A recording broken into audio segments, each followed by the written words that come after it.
All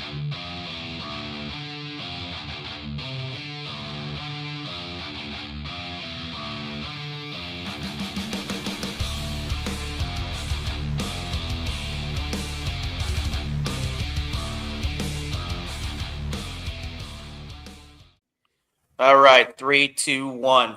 Hey, what's going on, guys? This is Drewski with Cryptid Warfare and Conspiracies Podcast and CW Operations and Survival. Hope you guys had a blessed week. You guys are staying safe out there. I like to promote certain businesses and organizations. I'm going to promote 3 of them. One of my good buddies, call sign Mr. Charlie. He's a good dude. He owns and operates a business called Kingdom Defense. They're out of Pennsylvania. They basically travel around. If you guys need to know anything about close quarters battle, rifle, pistol, anything to come with medical training, you guys need any training for church security, you guys just want to be just more better at observation and stuff like that, you guys need any medical training, hit these dudes up. These guys are the best in the business when it comes to that. Look them up. I'll have everything in the show notes. Kingdom Defense. A lot of these guys are that run the business or SWAT, Special Forces, 75th Ranger Regiment. They're good dudes. Hit them up. The best in the business. Also, too, one of my good friends, Ren. Now I'm actually promoting her organization. Look them up. They're called LanternRescue.org. They basically hunt sex traffickers, and they get girls and kids who are being child trafficked and people who are being trafficked out, and they're integrating them into society. They're helping them out, and they're doing what they can. So if you guys want to be a part of it, you guys want to donate, you guys want to just, get plugged into that, look them up, lanternrescue.org. Also, too, if you guys need any beard products or beard balm, look at my buddy Jarrett. He owns Steadfast Overland. So he has a lot of mountain products. He has a lot of beard and oil products. So you guys need to take care of that beard. Hit him up. All right, guys, that's enough of that. Guys, we got a returning guest, a good dear friend of mine and a mentor for sure. Guys, if you don't know him, you're living under a freaking rock. He's in charge of the IDP, International Dogman Project, the man, the myth, the legend, and Nick Valente. Brother, I'm glad to have you back on, man. It's been a minute, dude. It's been a while. It's great to be here with you. Really good to be here with you. And hopefully next time I'm on, I'll be on with Jay Fountain. Yep. Heads out to Jay, man. Miss you, buddy. I think he's still in the ER right now. Poor guy. Oh, man. Yeah. Anyways, man, before we get started, if people need to get a hold of you when it comes to dogman sightings or anything like that, Nick, where can people get a hold of you at, brother? Well, I'd prefer they can just send it to the International Dogman Project and just do it on Facebook Messenger. That's where I get a majority, of my reports of either sightings or, people coming in contact, with a dogman. I just got a couple of them just this past week, and we checked them out here in North Carolina. I moved from New Jersey to North Carolina a few years back, and this is where everything's really happening. And as I mentioned to you before we got on the show, Falls of Neuse River. Oh my God. I mean, it's a good place for the hunters to go hunting. They like to do it in the cool season because, snakes are not, active at that time. But I've gotten quite a few calls out there. I got a couple of stories I'll tell you about, Yes, when you want to know. And it's just a lot of fun. I'm just trying to get up a bunch of teams down here because I had it made when I was in New Jersey. I was working for a private military contractor, and we had tier 1 guys that I could just call on as, to come out and as a team and go investigate stuff. Over here, I don't have any ready-built teams because I had to retire from there. You hit a certain age and they retire you. They don't want you working anymore, so that was okay. Now you're in the civilian and private sector. Welcome to my world. That's it. I'm telling you. Oof, man, oh man. But I get to do a lot more of 14 research and a lot more of the field research. Right now it's like 50-50, but I'm looking at my library wall over here of books, and I used to be like 26, 27 books behind that I'm supposed to read. And I hate to say it, I'm about 60 now. And it's not that I don't read them. Not that I don't read them. Every time, I finish one, another one comes out. I just got this one here. I don't know if you ever seen this. Oh, it's upside down, I guess. Oh, I see it. I don't know Yeah. if you can really read it. But it's the Center for Fortean Zoological Yearbook, zoology yearbook. And I mean, they posted for 2 years. This guy's been doing it for something like, I think about 50 years now. He's getting on up there in the age, and hopefully he'll leave it on to somebody else to continue his work. Excellent books, excellent. Speaking of books, man, let's kind of touch on a couple books you're dabbling Oh in. yeah. Well, I have 2 books that I wrote. They're fiction, but the premise of it is because I've been asked, I got to say, literally 150 times by people, does the government make Dogman, as to be used as a soldier? Does the government make Sasquatch, Mothman? And that's what I put in the preface of the book. I said that this is a fictional book, but it's a what if book. What if the government did, or other governments did, not just ours? Yeah. And the first book I wrote was Operation Dark Howl, and that's dealing with mainly we're fighting. It's the IDP team, and we combine with special forces, United States Special Forces, and we go up against dogmen and different types of Sasquatch out there in the wilderness. The second book is Operation Iron Fang, and this time we go against Mothman, but Iron Fang denoting Chupacabra, giant Chupacabra. And I want to note to everybody that Drewski and his team are highlighted. They're in several chapters in both books, and they do play a pivotal role. I was trying to keep it family oriented, good close friends. So Jay Fountain is in it with me. My son is in it. Duffy Downey, she's one of my admins. Karen Butler, she's one of my admins in the IDP, and they play a different role.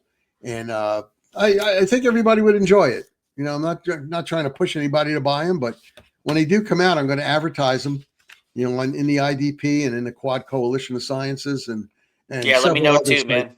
I Yeah, will be advertising them on my podcast as well for sure. All right, I'll let you know. And I got some really great covers that I did up on them, so it's pretty good. I did have a little help on those covers.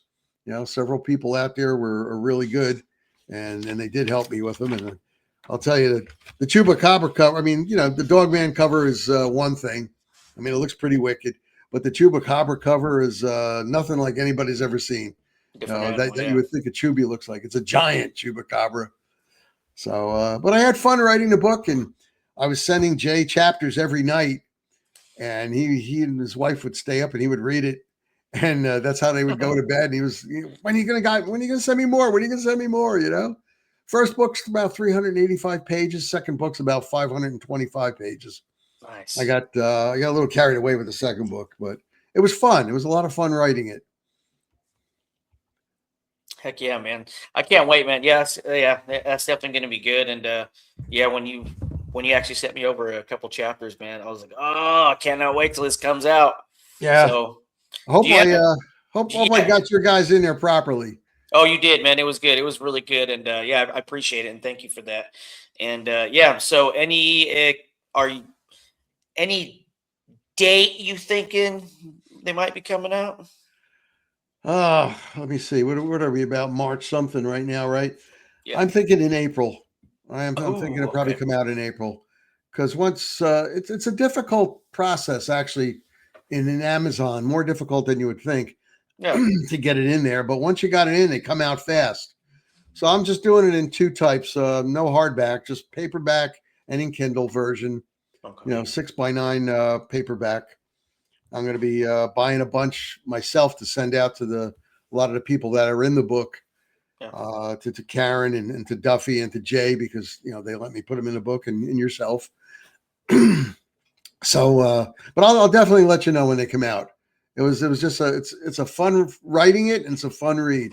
I mean, I would be staying up sometimes at 2, 3 in the morning, getting an idea. Oh, let me put this in the book. It's pretty good.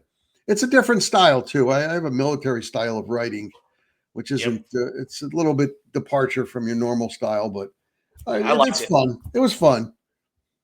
Yeah, that's good stuff, man. All right, so let's just go ahead and jump into like the last time we talked. So, like you said, you retired, you moved, and you're trying to get like a lot of your guys that were on your team, like Jay and the other guy, down to where you're at. And right now you're on like a rebuild team, right? You're actually rebuilding, kind of like recruiting guys and stuff like that. So, how's that going? It's going rough. It's really rough. I mean, Jay Fountain's going to be moving down here. He definitely is coming. I mean, he's my main partner. He's having a little difficulty where he is right now and trying to move out, but he'll eventually do it. I'm figuring by the end of the year he should be here. Yeah. Gary Spikes. Gary's in Oklahoma, and I'm hoping he'll be coming down here. He's just waiting for a couple of things to go through on his end, and then he's going to come down. So that's just 3 of us though. But I need a team of 7. I like going out with teams of 7. I'll train everybody up. But I've gotten the locals who say they're hunters, and I did start the IDP North Carolina, and that's where I got a lot of the locals guys that say they're hunters and everything. And I took them out and on 3 different occasions, and we didn't go that far into the woods. I would say maybe 8, 9 miles in, and you pitch camp. And this one night in particular was like 1:30, and they're hearing tree knocks, and then they're hearing growls, and it's not like a growl from a wolf or anything. It's like, like it's like some kind of giant bipedal thing is going, roar, roar, roar, and then whistles, and it's getting closer, and the knocks are getting closer. And 4 of the guys said, that's it. We want to go home. Let's go. And I'm not going anyplace. I got my tent pitched. We got our fire going. We got 3 men on fire watch the whole time. Every 3 hours, we'll switch around. We've got trip wires circling the whole camp. One 12 inches, one 18 inches. Something goes through that trip wire. You get a flare and a blast, so at least that'll startle whatever's coming in. And the 4 guys wanted to leave. I told them, okay, we're about 8 miles away from where you parked your car. It's okay if you want to leave. I can't hold you here. And at that point, they heard some more bangs and tree knocks and stuff like that. And they decided the better part of valor was to stay. Yeah. So they stayed the whole night. In fact, all 4 guys decided that they would stay up, and most of us got a lot of sleep. That's good, man. But I did take my turn at it because I wanted to stay up and make sure that everybody was awake.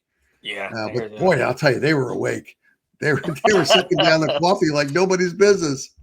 And what they told me when we got back to our vehicles, the next day, is that they'll stay in the IDP, but they're going to be researchers, which is fine. Everybody's not made for going out there. I mean, you and your guys, I think you have more than 7 usually when you go out, right? Look like you have like 10 or 12. We've got about like 15 deep now. 15. That's great. You see, you got guys covering everybody.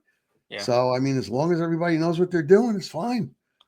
But I was trying to teach them all kinds of stuff out there. And, well, at least they didn't wear sandals like some people were trying to wear when I first was going out with people in New Jersey. And over here, at least they're coming with boots, because they understand that there's snakes out there and spiders and other things. Snakes are kind of dormant, but we're getting funny weather. I don't know about where you are at. We're getting funny weather. I mean, it was like 50 degrees the other night and during the day. And then it went up to 78. Today it was 71. Yep. Now it's going to go back to freezing. Yeah. I mean, it's nice out there right now. I mean, I just took the dog out for the last time for the night, and it was pretty nice. It's like 69 degrees out, but yeah, I mean, up and down with the weather. Yeah. But like I said, these guys were, and it's happened several times where they hear something out there and they're like, I said, well, what did you expect? I said, that's the reason why, for safety's sake, everybody has a rifle in 308 or above. You know, a couple of guys had fancy ones, a .338, a Laupua, and Yeah. you know, and everybody has a sidearm. You know, I have I always carry white salt, black salt. I carry my let me pull it out here. I won't set it off because I don't want to aggravate your people, but my electronic flashbangs. Yeah. You know, I carried those, and I had 4 extra ones, so I gave them out to 2 of the other guys that come with us. But that last time I was telling you about, that's not the only time. I've been out several other times, and when they hear noises, they're like, you know, we want to go back. Yeah. You know, like I said, when you're 8 miles into a wooded area, you don't want to go back at night. I mean, it's kind of dangerous. Oh yeah, 100%. You know, not only animals out there, but in North Carolina, I found something out is that black bear do not hibernate because of the weather. Round. It's so wonderful. So you got black bear out there year round. I do not want to kick up onto a black bear in the dark. You know, it's like yeah, no. You know, I mean, you know, I had us all, you know, equipped with these little things on our helmets. You know, and we wore the half helmets and everything, and everybody had them on. And we do have couple of guys have night scopes. I have a night scope. We had radios. For anybody that's trying to make a team out there, I would say the Baofeng radios, they're really good. You can get them all on one channel. They come with a mic and everything. You know, you can just hook it right up, and you guys have communication. You know, as long as you don't use them, I mean, God, the things will last for a couple of days, so it's not a problem. But yeah, I was out there with all kinds of you know, backup stuff, and yeah, here we go, bear spray. Yep, I like this one. You know, you got to go out there with you have to have bear spray. Yep. So I made sure everybody had at least one. And the funny thing is, I was trying to teach these guys, look, you know, if we have a problem and you hear something, we're going to go into the formation I showed you. You know, the 2 of the guys down on their knees, rifles up, but you're going to have your bear spray ready. And as you know, the bear spray, it shoots out in a conical spray. And this one that I have here goes out 36 feet. So I don't know, you know, if it's a Sasquatch, if it's a Dogman. Well, we're going to see. We're going to see if oleoresin capsicum and bear spray strength will do anything to them. Because I know it does stuff to bears, and I know it does stuff to alligators. And a couple of buddies of mine had a little problem with a mountain lion one time, and they shot the mountain lion because it didn't want to back up. You know, in fact, it kept, you know, coming towards them little by little, and it would stop little by little. They said, enough of this. The thing was within 30 feet, and they shot it. You know, they hit it. They both hit it with the bear spray, and the thing took off. So, and I know for a fact it works on bear because we've hit a couple of bear with these things. Alligator, I saw it shot on an alligator. You know, most people think that the pepper spray is a straight stream like the police one. You know, the civilian version. No, that's not what bear spray is. You know, bear spray is like, shh. You know, if you ever seen guys painting a house, you know how that sprayer sprays out. Well, this one really goes. And like I said, I take white salt, black salt, holy water. You never know what you're going to go into out there. Exactly. So I got all kinds of stuff that I bring along with me. And I even have this one that acts like a short flashbang. It shoots out about 4,000 lumens of light. It's like a flare gun, but it also has a bang. And you usually can use that with a bear, but I'm figuring, hey, if I see a Dogman out there or a Sasquatch or something, you know, I'm going to point it, boom, and it's like, go away. And if it doesn't go away and get scared, well, time for the other ways of getting rid of it then, you know. But a lot of people don't understand, Drew. You know, you're going out there looking for Dogman and Sasquatch and Mothman and Lizard Man, all this and that, but something else might find you. You know, like I said, a black bear, a brown bear, depending on where you're at, right? A grizz, snakes, spiders, ticks, bugs, flies, you name it. It's nature. Nature's out there. So just be prepared. put on your stuff. I mean, I've got some special stuff that I bought to keep the bugs and everything off of me because they can be annoying. Uh-huh. You know, wear gaiters, wear 8-inch boots first of all, because if a snake strikes from the ground, it's going to strike about 6 inches off the Uh-huh. ground, and hopefully it'll hit your boot. And if you got a pair of gaiters on, maybe it'll hit the gaiter because the gaiter's up at your knee. It'll hit the gaiter and it'll hit your boot and it won't, pierce because you don't want something like that. And just watch out the area that you're in. Put a little extra spritz of that insect repellent on if you're going to lay down, and just don't lean against a tree because a snake could come down the tree. Spiders are on the tree, right? Uh-huh. So just be careful. And then when you get home, check yourself out or have somebody help you check yourself out. Make sure you don't have any ticks on you. Uh-huh. Because I have a couple of buddies that got bit by ticks a couple of years back, and they didn't get to the doctor in time. And what happened was that they were put on antibiotics for 6 months. Yeah. And it hurts your bones, it hurts your muscles. I mean, 6 months on the same antibiotic. And I mean, and it was necessary. It was necessary. Yeah. But you can get a tick bite any place. So it's not that you're going in the woods investigating cryptids, but you can get a tick bite any place. So Yeah. Yeah, that's it. Yeah, that's definitely one practice that I do. Every time I come back home, I get all my gear and I go to the guest bathroom. Of course, myself, I always get checked out, but I get all my gear and I shake it off in the guest bathroom, and our bathroom's white. So yeah. like our bathtub's white. So I put everything in the bathtub, shake it off, check everything, and usually I see ticks dropping out. Then I just pull everything out, turn the shower on, let them suckers go down the freaking drain. Oh yeah. You know? That they're just nasty.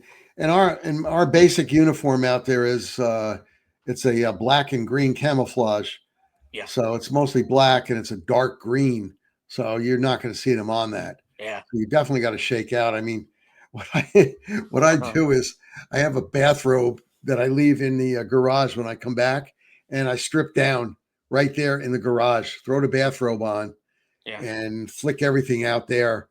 And I actually leave it out for a day. I put it in a plastic bag, and I've got this stuff that I squirt into the bag, hoping that they'll drop, and then I'll go to a local laundry because the wife won't let me use the our washing machine here just in case the ticks are in there. They might survive.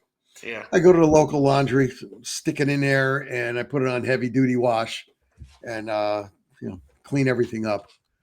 So that's how I do it. And I get help getting myself checked out, making sure there's nothing there. So that's I mean, you just got to be careful. That's all. It's safety going in, safety coming out, making sure you tell people that you left and where you went and why. And I also carry the Garmin that you can hit the little orange button on that Garmin, the safety Garmin, and it'll send out an SOS, and they'll actually track you down.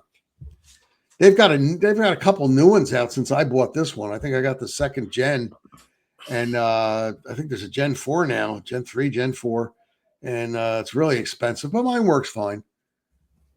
But I just think you should have something because cell service isn't always that good out there. Yep, I agree. So with all the reports that you're getting and emails and stuff, or Facebook messages and stuff in your area, have you received any reports that actually really shook you? I didn't hear the last part. Have you received any reports that really shook you? Oh, that shook me?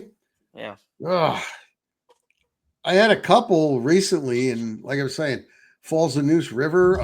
There's the Falls of Neuse River Road. This fellow was staying. This is a story that he just related to me. He was staying at his mother-in-law's house with his wife. They live like 300 miles away from her, so they came down to visit her mother. Yeah. And the mother and daughter went out shopping. He was at home. They gave him a call and said, "Hey, listen, in a couple hours, meet us for dinner at such and such address." And he was driving down the road there on Falls of Neuse Road, and he saw I guess it wasn't fully dark yet because Yeah. he saw a mother deer and 3 babies, and he's a hunter, but he's also a nature lover. Soon to be, I think he said, um, oh God, a natural biologist, nature biologist, something like that. Okay. And he's studying to be that. And he stopped his vehicle off the side of the road, and he got out and he walked in, and the deer. I guess he was just following to see what they were doing. And the deer walked in towards the water, and he looks his peripheral vision. He sees this tree. It's the only tree in the area, actually. It's mostly bushes. And there's this one tree in the area. And he just thought, gee, that's kind of odd. I don't know whether they took him down or whatnot, but anyway, he saw a figure kneeling down, stooping down, actually, not kneeling, not no Yeah. knees on the ground. It was stooping down, and he's looking closer at it, and this thing is watching the deer. I guess and he described it to me. He said it was a gray with brown. Uh-huh. He said if it stood up, it would probably be about 7 feet. It looked like a wolf's face. Uh, it had hair, not fur, and its whole point of view was centered on those deer. Yeah. I guess dinner, right? And then he shifted because he's thinking, I better get out of here. Yeah. Because I don't know what the heck that is. Mind you, this guy's a hunter, right? And he shifted, and the thing looked at him, Mm. and he's like, "Oh no!" So he starts backing up, not putting his back to it. He starts backing up, and this thing just gave him a death stare. I guess I must have been pissed at him for because the deer scampered away. Oh, I messed up his hunt. Yeah, and they just scampered away, and he's like, oh man, I screwed up his His dinner or lunch. something. Yeah. It was like, oh my God. I mean, the poor guy, I mean, he just kept backing up, backing up. He goes, this thing didn't move. It looked at me though. And he kept backing up. And when he couldn't see it anymore, he was staying on a trail. He just ran. He ran for it. He got in his vehicle and he took off. Didn't tell his wife about it or anything. He was just, that's it. So he let me know. And he gave me the coordinates of where he was too. Okay. So when I do get a couple of guys that would come out, I'm going to go check the area out. Okay. Okay. So what patterns are you seeing lately with the sightings and people not realize when it comes to Dogman? Patterns is mainly that the hunters out there are seeing things that they haven't seen before. Because I got to tell you, out of the last 20 or so reports that I got on Facebook, there were, I'd say more than half were hunters because they stated that in there and where they were at. And this is not all just near the falls of Neuse River. This is in other parts of the state and also in other states. And they're telling me that, they are near river areas. I mean, that's going to be an obvious one. If anybody wants to look for cryptids or even any kind of animals, you're going to go towards the river Water because source, it's water. They need water to live. It's also food. There's fish in the water. It's also game because other small animals are going to go to the water. And if you're a bigger animal and you're fast, you might be able to nab one if you can just be quiet enough. Yeah, I mean, far be it from me to tell a dogman or a Sasquatch or something how to hunt. Jeez, I mean, they know. Same thing with the wolves and same thing with the bears. They know what they're doing. It's the part of nature, the hunt. Yeah. Yeah. But that's what I've been noticing lately. And a lot of them have been telling me about the prints that they've seen. 4.5 to 5 inch prints, I'm being told, inside the mud or the dirt. One guy actually measured the depth. It was a 1/2 inch. So let me see. 1/4 of an inch, I think, is like a 200-pound man. So a 1/2 inch would be about 400 pounds, whatever that was. It's a big boy. And four claw marks. I've gotten reports of Dogman with 4 and 5 claw marks. I guess the part that should be the The toe. toe didn't Yeah. take or anything. And these are several prints, not just one. Oh, I found one print. No, there's a lot of prints, that they're reporting. So like I said, it's over at 20 reports over the last month or so. It's over half of have been hunters out there, and the people that are not hunters, they were reported just seeing. It was just a sighting, Yeah. and they're driving down a road, not in North Carolina specifically. Um, Oklahoma, there was one where they're driving down the road, and this wolf-like thing just went right across on two legs. Yeah. Just went right across the road on two legs, and it wasn't even super nighttime or anything. It was just, just where the sun is just starting to set, and you could still see without having your headlights on. Yeah. So I'm considering that a credible sighting at this point. Oh, yeah. And I mean that's what I'm getting. Other things that people have reported is that they saw a wolf-like creature in a certain area, and then they would come back with more people, I guess backup, and they would look in the area, and if they didn't find footprints, what they found was claw marks on the trees. Yeah. And something I preach to people when they go out there to do their field investigation is always look up. Yep. Always look up, because you might have a mountain lion up there, because those things can jump 14 feet straight up. You might have a snake, on a tree or something, and they're pretty big out here. I got to tell you. I mean, I had one fat about boys. yay round, really long, and I'm like, holy crap! Look at that. Just beyond belief. You got to be out there to see these things, but you leave them alone, they usually leave you alone. In fact, I'll stop and I'll stay there, and I'll take this out just in case. I want to see if it works on a snake, because if it comes my way, I'm going to shoot it. Yeah. I'm figuring since they sniff and they breathe, it's got to do something to them, right? Oh yeah, you freaking attack like their sensory systems, nose, Yeah. ears, eyes, just like anybody who's got blood running through their veins, you attack About that. Yeah. about 5 years ago, a guy was telling me, "Oh, that bear spray won't work on a." He's from Oklahoma. He goes, "It's not going to work on a boar because they have a big, boar problem, a big pig problem out there."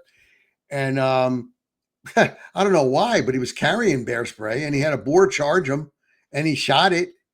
I mean, they've got big snout noses, openings over here, and they open their mouths. Well, it's got to burn, and they got eyes. It would take a lot. Yeah. Yeah, I mean, he shot this thing and just held down the trigger, right?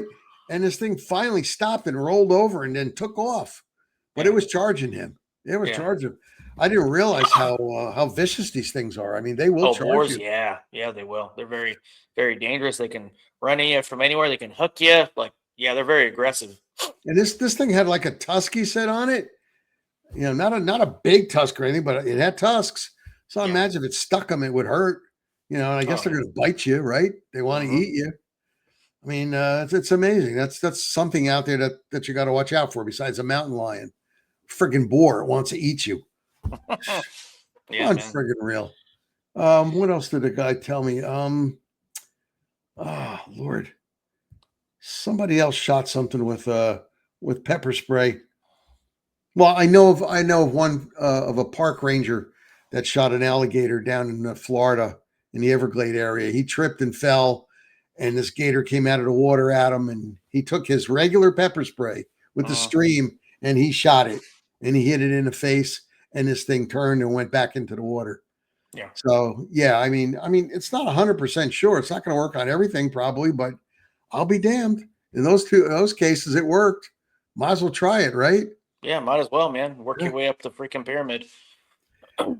I know in a lot of cases, like in everyday life, police stories, guy comes up against a criminal who's high on coke, and they don't feel any pain.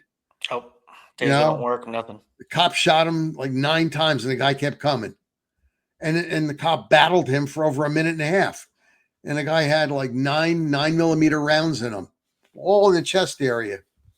I'm wondering why he didn't point up a little bit, get one up here, on a brain pan, and that would have stopped him. But no, I mean, the guy actually battled this guy. He was high on cocaine, and He battled him for several minutes before the guy finally stopped.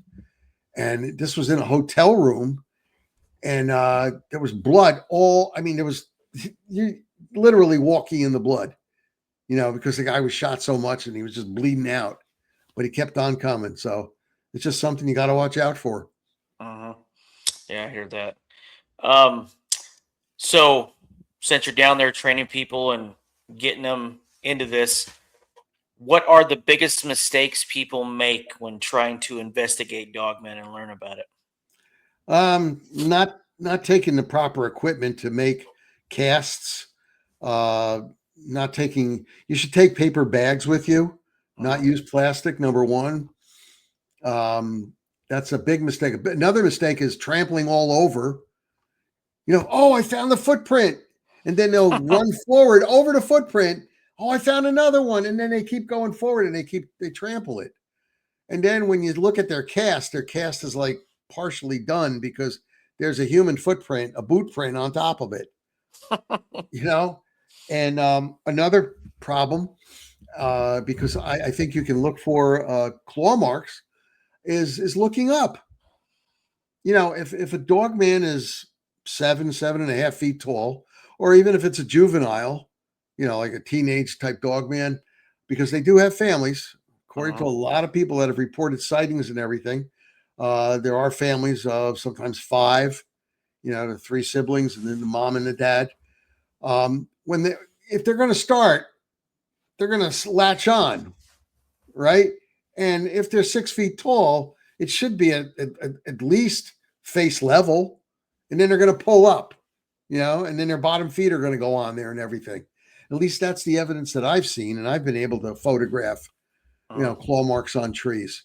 We had a whole slew of good photographs when we went to Arkansas to a golf course that had called us up there several years ago, and they were having a dogman problem. And we found out why they were having the problem is because this big golf course, this luxury golf course, they've got these giant containers out in the back, the stuff that you dump your garbage into. Yeah. And I don't mean garbage cans. I mean the big ones, right? Yeah. And then they had these plastic lids. And a lot of times the assistant cooks or whoever does the cleanup, when they're throwing the garbage, they wouldn't even put the lids over. And yeah, they had a lot of dogman problems because some of the people that paid to golf there at nighttime and they would go to dinner there and everything, they were reporting wolves walking on 2 legs. And this is in Arkansas. I guess I shouldn't mention the name of the golf course because they probably sue me for it. But this was quite a few years ago. What we did was we had them purchase several cans of not pepper spray, but just red cayenne pepper. Cayenne pepper, yeah. And what we did was I was up there with a team of 7. We spread it all around the place. And as we noticed day by day, there was less footprints in the area. Also, what they did was they contacted their garbage company, and the garbage company sent them new garbage containers. And instead of on the top, it was a sliding steel door on the side. Right? And the only way the top could open is if their guy was there and he took the padlock off. And they would use that. They would take them away on a tow type truck. It would pull it up by cable, and they would give them new ones, empty ones. Yeah. But what they had was just insufficient for what they needed. But each day we noticed that the footprints would be further and further away from the golf course, and we kept spreading this stuff all over the place. He must have purchased about 30 cans of this stuff for us, about the size of a coffee can. Yeah. And it was all full of this cayenne pepper. And luckily we have gas masks that we travel with. So we were using those so that we wouldn't get killed by that. Because man, that stuff is bad. Yeah. On some days the wind would pick up and, we'd have to go close to the ground and just lay, the stuff out. We also put it around doorways. We put it around the garbage cans and everything. But that is something else that, to consider. If you do have a problem, a Sasquatch or a dogman or any other cryptid problem, I would put it around your door, around your windowsills, besides having motion activated lights, with sensors on them.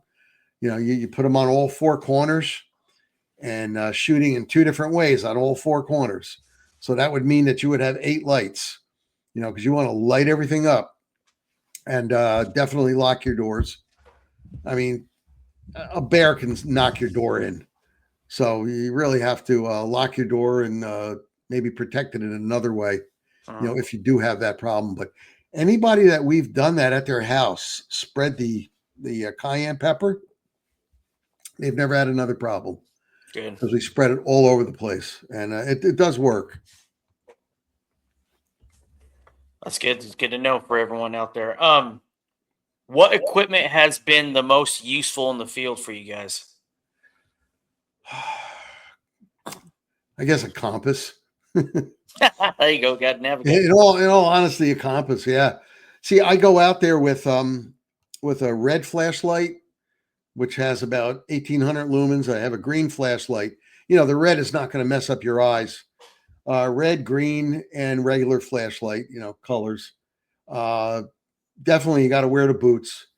Definitely, you got to wear a strong pair of pants. I mean, we wear military grade BDUs that are ripstop. And I would definitely wear, I wear a helmet when I'm out there with a full team. If you do go out there and you can't afford a helmet, I would say at least, get a ball cap and cap sunglasses. Because if you're going to be out there and it's sunny out, it's going to degrade your sight. You need the ball cap to protect yourself out there, because you don't want to be going home and now your face is all sunburned. I would wear long sleeves, if I was out there, because you want to protect yourself from the bugs and also from the weather. Because if you're going to stay overnight, it's going to get cold, and you definitely need jackets. You definitely need a sleeping bag, and don't forget about your ground pad. You got to put a ground pad down first, and then you put the sleeping bag. Otherwise, the cold's going to come right up through you. Yep, suck the warm out of you. Like I always said, always look up. Now, you're going to look down, for the snakes and everything, but look up too. You might have a mountain lion or a snake up there, or a spider. Other pieces of equipment, I would say make sure you do have some food with you. If you're going to go out for 3 days, make sure you take 5 days of food. And I know it's heavy, but 5 days of water. Make sure you take your because you're going to burn water the calories filters with you. And those filters really do work. 99.99% they filter out the good stuff. So that's something you want. So you got to be able to take care of yourself. But the number one thing out there when you're in the woods, and if you're going to stay, is shelter. So I carry a kikuri with me. It's a curved type of a blade, and I can chop through. I'll tell you, even if the thing was like 24 inches around the tree, I could chop through that tree in maybe 20 minutes. Yeah. With that, I mean, it's that good. Something else I take just to dissuade any animals is something like this. Looking back at me, and you'll see that's a laser. You point that at something, you're going to blind them. You got to take away their vision. And the electronic flashbang that I showed you before, not only does it shoot 1,200 lumens, but the piercing sound, I wouldn't do it on your show because it would kind of hurt everybody's ears. The piercing sound is nasty. Yeah. I'm like this when I use it. It's pretty bad. I accidentally set it off one time during the show, and boy, I got a lot of complaints. Got a lot of complaints. Well, they know you now. Oh man, that's funny, dude. So, what's the? Let me put this. How many pounds of gear are you carrying? Oh God. I know ounces lead to pounds, man. I know it's rough. It's rough when you're out there. I do carry about 50 pounds. It's a lot. Yeah. It's a lot, but I mean, I'm kind of used to that from former life. And my secret is that I ruck 3 days a week anyway in the neighborhood. You got to take the dog out for a walk. You might as well ruck while you're at it, right? Mm-hmm. So I carry more than what I usually take out into the field. I carry about 65 pounds in that ruck pack, and I just walk. And the secret to it all is that you have a front top belt and a belly belt, and make sure you got that on, your backpack on properly, with your gear, and you're fine. But the thing is, make sure that you do bring something and give yourself shelter. And like I said, make sure you have a blade of some sort so that you can cut wood to create a shelter, or the sticks to make the shelter with. Paracord, make sure you take that out there. Learn how to read a compass, and if you don't know how to read a compass, truly, all you got to do is when you park your car where you park it, note on your compass and write it down someplace where north is. You face your car and you note where north is, and then what you do is you just follow that back. Just keep you walking. know, and you take yourself right back to your car. But most people, they really should, take a little quickie course, whether they read a book or something, and try to practice it a little bit. Because if you're really into going out there in the woods, you never know. You might get lost, and you're with a bunch of people and nobody else knows how to read a compass either. Another reason why, Drew, I say go out there with at least 2 other people, because if you fall and you hurt yourself, you got to get back. Oh, here's something important. And this is something I tell everybody that does come out with me is to wear gloves. And not just a regular, I like mechanics wear. Yep. That's what I tried wear. and true. And not just a regular mechanics wear. I guess the second or third level up. Yeah, it's got the padding. The padded and the knuckles. You have stuff. I'm just wondering if I have anything here. Just to show you. Oh, yeah. There you go. I don't know if you can really see it, but you can see this is rubberized here. And yeah, I see it. And it's pretty, you can't really tell too well. I'm sorry. You're good. But you get the idea. It's padded. If you're even out there alone and you got to crawl back 2 miles, you got to use your hands, right? So you're going like this, how are you going to get back? You got to go through brush, go through bushes, grass, rocks, and the like. You got to do something. So I would say that's one of the big things that you should really take with you if you're going to be going out there in the woods is a pair of gloves. Yeah, that's also one thing I actually wear on myself too, is like knee pads, because there's actually a lot of times when we're hiking and rucking, what do? You freaking take a knee, and then there's been a lot of times where guys have taken a knee and injured their freaking knee on a rock or something. Yeah, I have. I don't need the strap-on knee pads. I have a specific type of BDUs. Yeah, they already have the pad in it. That you put them in, and then just Velcro it around it, and you have them there all the time, so you don't even have to worry about it. Same thing with elbow pads. I don't know if you could see it on here. Yeah, I see that. You can put them in here. So that's the idea. You put them in there, and I just leave them in, and they're super lightweight. Same thing with a bulletproof vest. I don't know if you wear a vest when you go out there. Yeah, we do. It depends on what I recommend that the guys get, and I'll say the name of the company too, because it's for anybody who wants to get one. You go to Spartan Company, and they have the buffers that go in back of the vest. And a lot of people don't understand that if you get hit with a bullet, it's going to be the concussion onto the vest and then transferred into your body, your chest. Yeah. What these things do is they cut that by half. So you put, and they don't weigh very much, but it's a special material that they make. It's pretty thin. You slide it behind, the plate, and it'll take a lot of the concussion away. Another thing we wear is something that looks like what you got on your head right now. And I'm wondering if I have, I have a pair right here. Oh yeah, cans.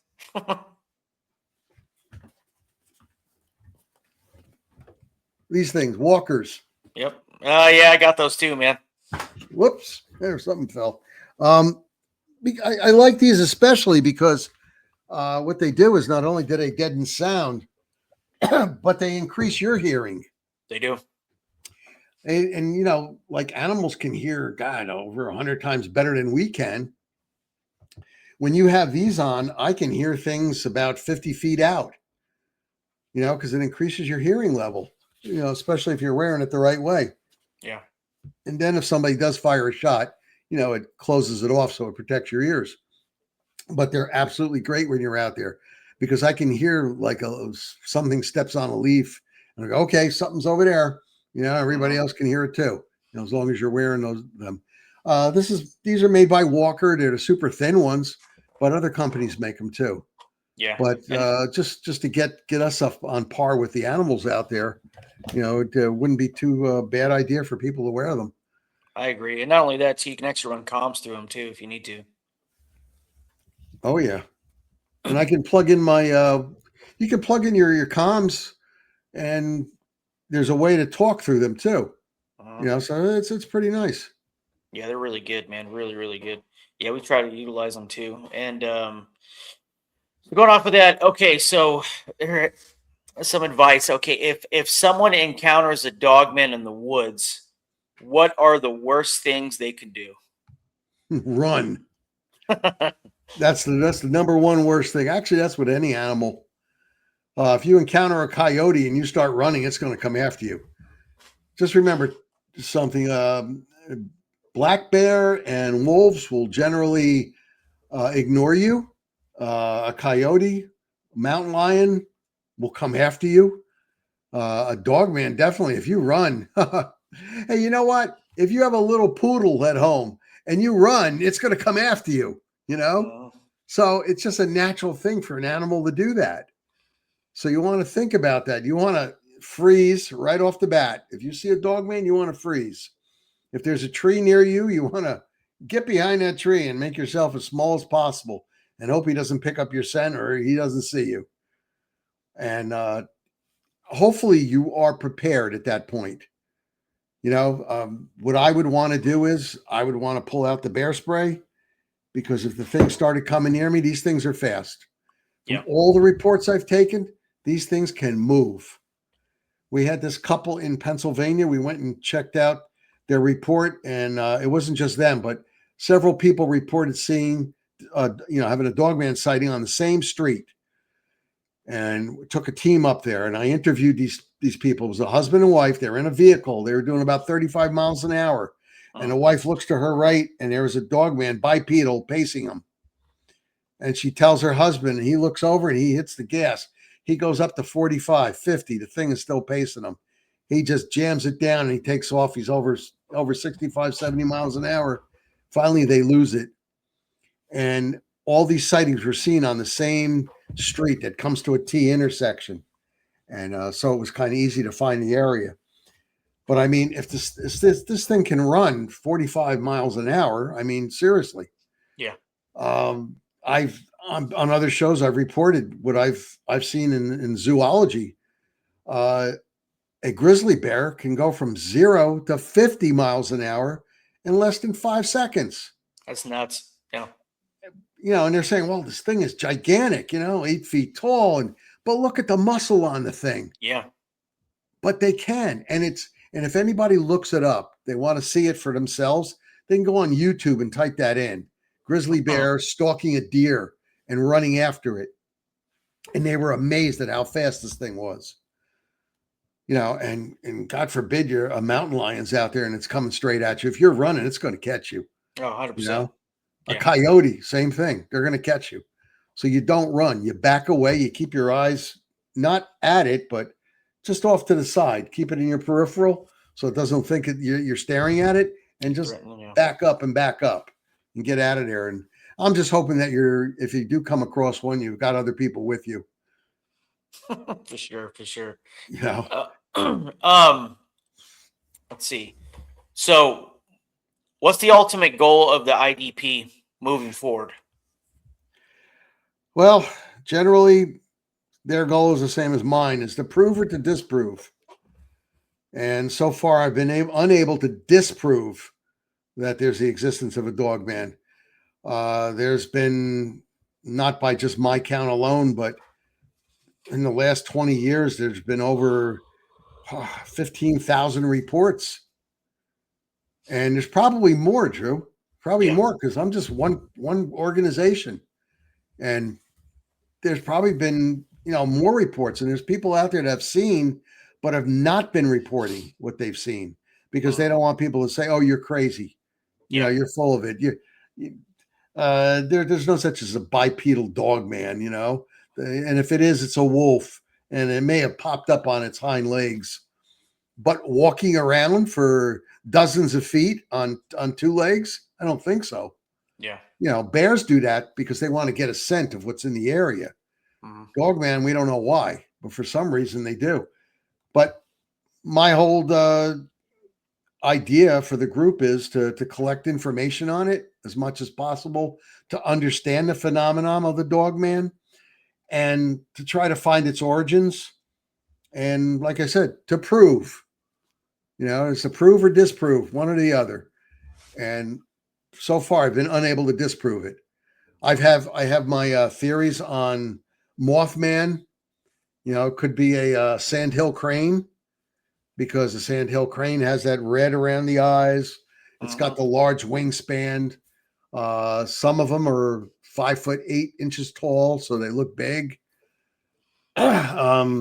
Chupacabra, I've actually went over the border in 2010, and I went to the ranch of a Mexican farmer slash rancher, and he showed us a chupacabra that he shot. And this thing was 42 inches from nose to the tail. Okay. He showed us the sheep that it killed, and he said it sucked the blood out of it. And I said, no, it didn't. I had to pay him $20, but I wanted to do it, but he wouldn't let me do it. He didn't want me to mess up the fur on the sheep. He cut the belly. I asked him to cut the belly of the sheep, and he goes, look, my buddy was with me. He speaks Spanish. Yeah. And I don't. And the guy said, look, there's no blood coming out. I says, no, but cut that right there. And he cut one of the arteries, and it was a red gelatinous substance. Remember, when you die, your heart stops pumping blood. Yep. Okay, so when this sheep died from a broken neck, it stopped pumping blood. And by the time we got there, it was about 5 days later. So it all kind of congealed inside. And I says, look, it still has blood. It still has blood. So I kind of think I disproved the Chupacabra and the Mothman, because I've been to Chicago when they reported one in a belfry flying around at night. And we went to this church. I don't know if I told you about it in the past. No. But we went to this church, and there's this human-like thing flying around in the area. It turns out, after I went there with 4 people, we hit it with lights, and it turned out to be bats. Bats fly together in a formation, and it looked like made it look bigger. Yeah. A human-like shape flying around, and it wound up back in the belfry. The belfry had slats in the top where the bell used to be, and they don't use it anymore, but that's where they were hiding out. And they would come out to search for bugs and stuff at nighttime or whatever they do. So, there's my Mothman theory. And the Jersey Devil, I've always said that it was a horse bat. Yeah. And I actually got to see a dead horse bat that a gentleman that lived down there in South Jersey had in his freezer.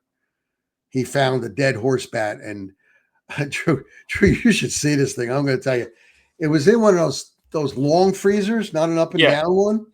And he had it laid out, and he wanted to sell it. He wanted to sell it to a circus. And I said, sir, I don't know about any more circuses these days. Maybe back in the 60s, but not anymore. I don't think they have traveling circuses. And he thought he would get all kinds of money for it. But this thing measured close to 4 feet. I think it was 3 feet 8 inches in length. And it's funny, but if you ever look up horse bat, you'll see that in other countries they do have them. And it does look like a horse. And it's got wings like a bat, and it's got skinny little legs. Yeah. And what does the Jersey Devil look like? It looks like a sketch. Exactly what I just described, right? So it's possible. In New Jersey, Napoleon Bonaparte's, I think, cousin lived in New Jersey, down in South Jersey. And he used to import exotic animals, tigers, and maybe he got the horse bat there. Who knows? And all kinds of other things. That's what the aristocrats used to do way back when they moved to the United States, where they would have their exotic animals, their birds, and all kinds of things. I mean, because a lot of these exotic, like, colored birds that we have and you might see out there, they're not indigenous to the United States. Yeah. These people imported them in. You know, I mean, damn, they're tigers. We didn't have tigers. You know, people just imported them in back then. Uh-huh. You know, until they invented zoos and they started using that. But yeah, so definitely, if you go out there, wear boots, gloves, decent pants, uh, take sunglasses and you know, a hat. Take something to defend yourself with, because like I said, you may not just bump into a cryptid out there, or it may not find you, but you might bump into something else like a mountain lion or a bear or, you know, a coyote or snake. You know, a first aid kit would be good. Uh-huh. And by the way, those suction things don't work. I mean, that's a fallacy. You can't put an X on a snake bite and suck it out. And I don't know how many people would do that anyway. You know, he's sucking the poison out. Pooh, that's disgusting. Now I'm gonna Now I'm gonna die. get it. Now I'm gonna get it. Yeah. You That know, the best reminds thing me you of could do is have a little bottle of peroxide with you, and you know, pour it over the snake bite, and bandage it tight, keep the person calm, and get them to a hospital. You quick. know, if they Yeah. get bit by a poisonous snake, and by all means, try to identify the snake. You know, see if it has more than one color. You know, and try to note the head. Is it a round head? Is it Diamond shaped head. you Yeah. know, good diamond shape and stuff like that? And this way, when you get them to a hospital, you can tell them. I got one I got to tell you when we get off the air about a guy that got bit by a snake, but I won't tell it here, but I'll tell you Okay. later on. Yeah, we're coming up on the hour. So okay, so last question, Nick. Um, there's no right or wrong answer with this, brother.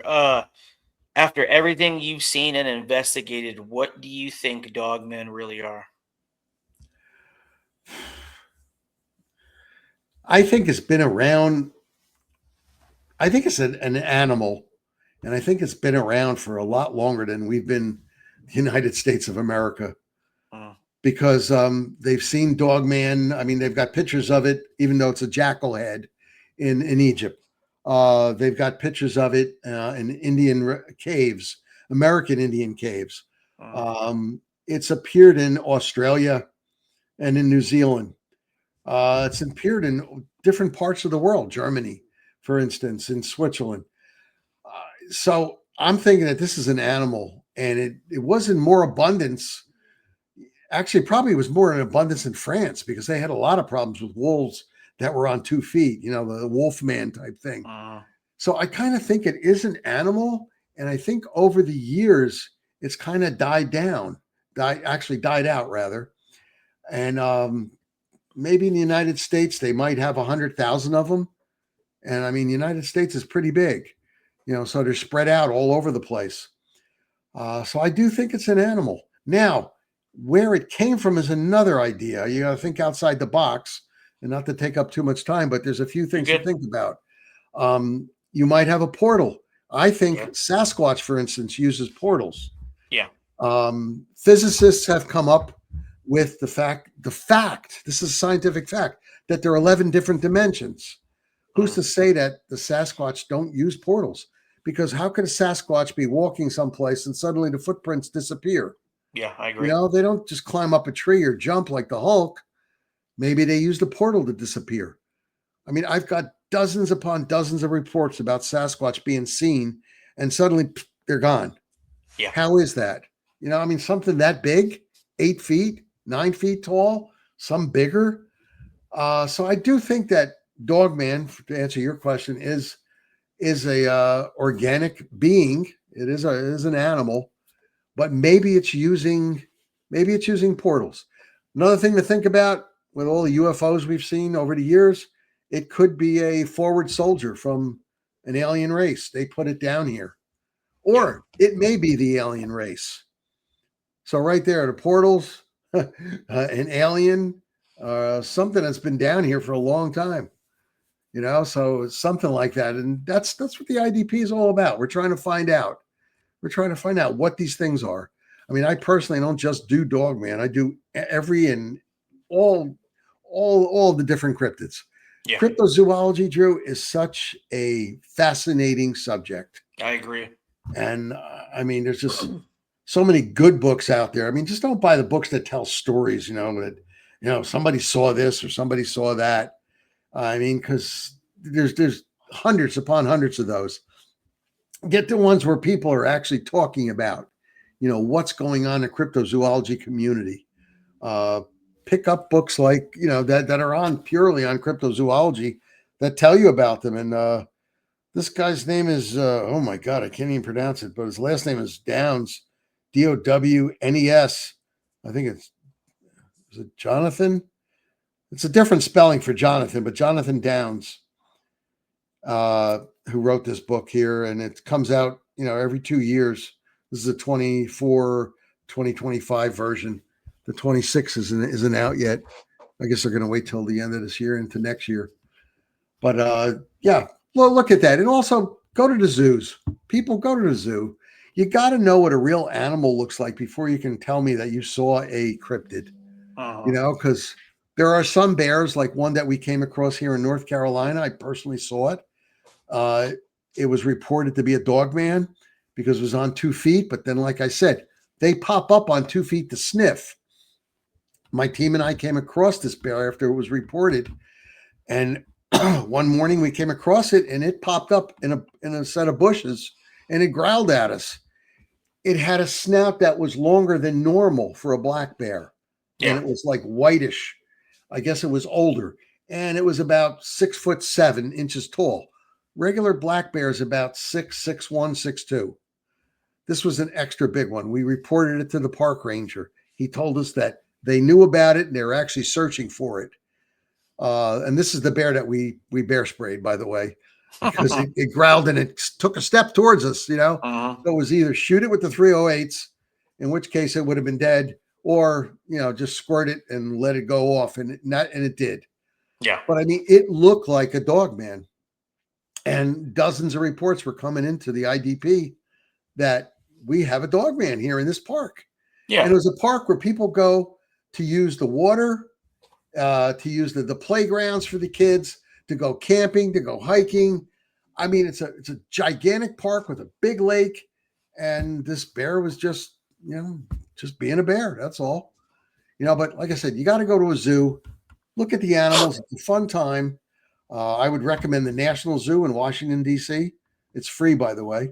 Yep. You can go in and you can look around all you want. And know what an animal looks like before you report that it's a cryptid.